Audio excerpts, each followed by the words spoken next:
under health education and community pharmacy. In the last video, we had a discussion on second dimension of health, that is mental health.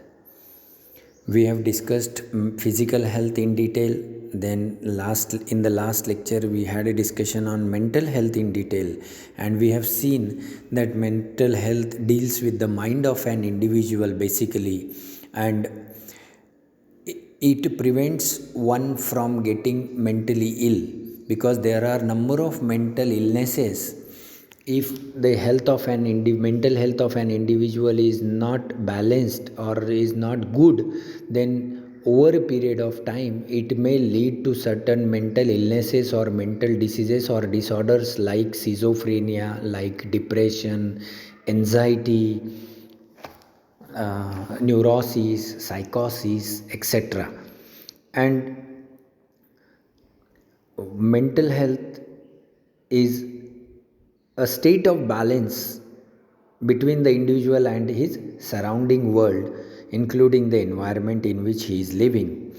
Then we had a discussion on signs of mental health, as we have seen in physical health. Similarly, that is, a mentally healthy individual is free from internal conflicts. He is well adjusted with the surrounding. He searches for identity. He knows himself, his goals, his needs, his problems.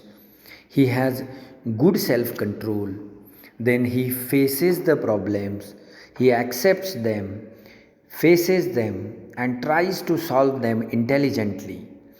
Then we have seen that these two dimensions, they are very closely associated with one another. If one is disturbed, definitely it leads to the disturbance of the other. That's why if one wants to remain healthy, he must keep his physical health in good condition and his mental health also in good condition, as they both are interlinked.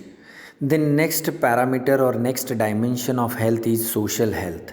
And social health means the extent of involvement of an individual in the society. In simpler word, we can say how you involve with the society, how you engage yourself in the society, or you can say up to what extent you are selfish. Are you a 100% selfish individual, or you are a 10%, 15%, 20%, 50-50, or like that? Because your social health up to some extent decides your mental health, and ultimately it decides your physical health. Now, social health means harmony and integration within the individual and with other members of the society. Harmony means, what you can say, peaceful living, or what you can say, that maintaining a peaceful environment in the society. And integration, that you are connected with the people, you are you can attached with the people, you are engaged with the people. So and ultimately you yourself tries to build a healthy society. You are not the cause of disturbance in the society. That is what you mean by health, social health. See, what does social health means? It means harmony and integration within the individual. That means you should be internally peaceful, balanced, and with other members of society. That means you should maintain a good relationship, you should have a peaceful environment, you should help to maintain or create that particular environment in the society in which you are living. So harmony and integration within the individual and with other members of the society, and extent of involvement in the community, that is more important. Extent of involvement with the community. See, in society you will find different kinds of people. You will find various social clubs in the society, like Lions Club, like Rotary Club, like what your JC's club, or so on. What is the ultimate objective of these people who are running these clubs? Is it for entertainment? Is it for some earning? Is it for their selfishness? The answer is no. But since those people think that God has given me too much, I must share something with the society. I should help those people or deprived people who needs my help. So that is the example of involvement of people in the society. They don't want anything in return. They want to contribute in the society.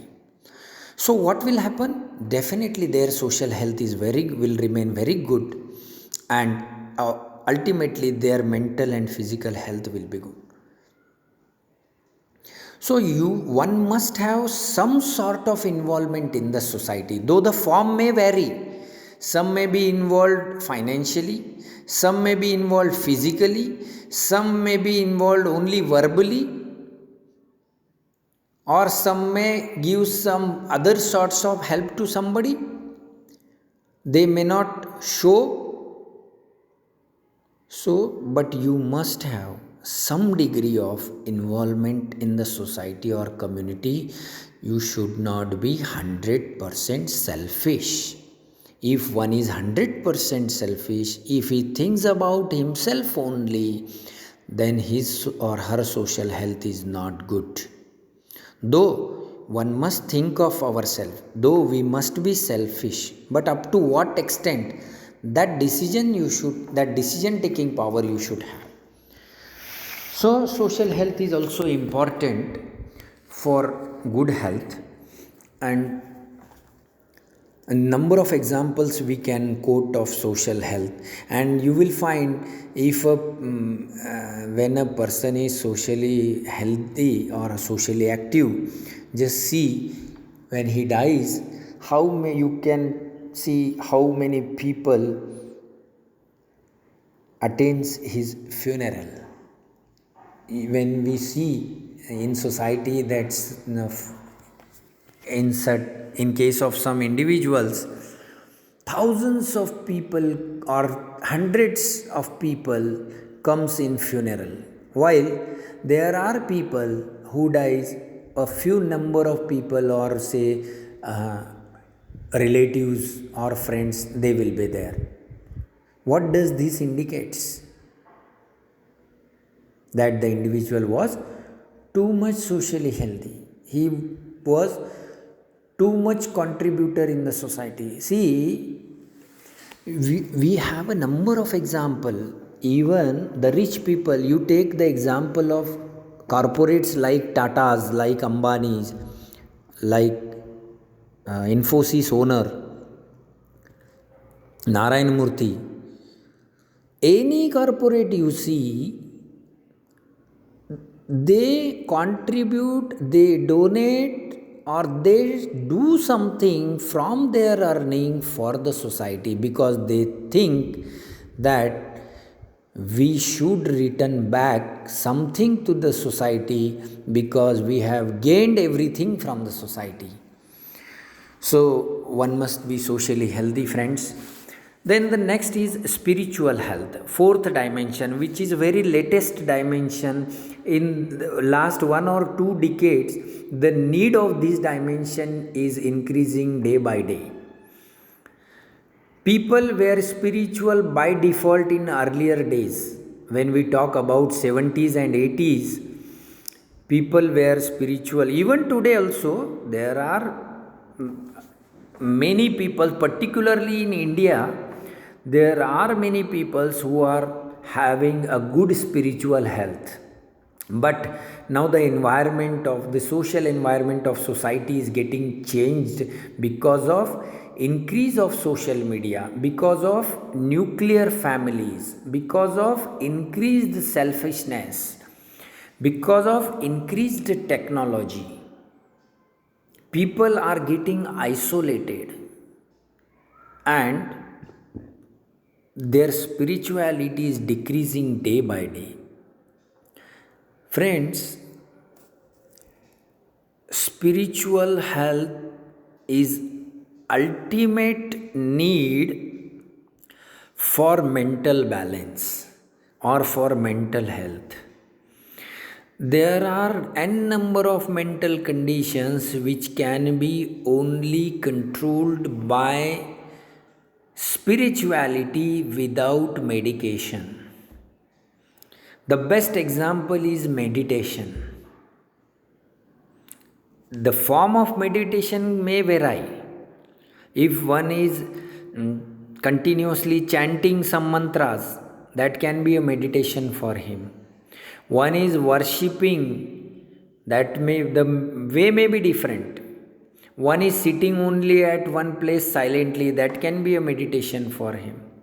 The form may vary, but it will give a peacefulness, a silence.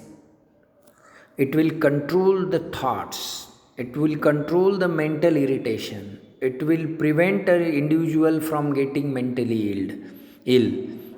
So spirituality has got what you can say major role in healing of an individual, particularly in case of mental illnesses. It is having a unseen power, you can say. And spiritual health refers to the spirit of an individual, which is not a physical thing that I can show you. It can be felt, it is within you, or you can say it is a supernatural power that contributes to the health of an individual. It is a supernatural power that can contribute to the health of an individual. See, the body and soul, these are two different things. By exercise, we can maintain a good physical health. But what about mental health? So, by spirituality, you can maintain good mental health. By becoming social, you can maintain good health, mental health. So, this spiritual health, it connects or it creates a link between physiology and psychology. That is your physical health and mental health. See, spiritual link between spirit, mind, and body is important in human cure. What does this sentence means? That spirituality will ultimately change your mind, and this changed mind state will ultimately have a good or positive impact on your body.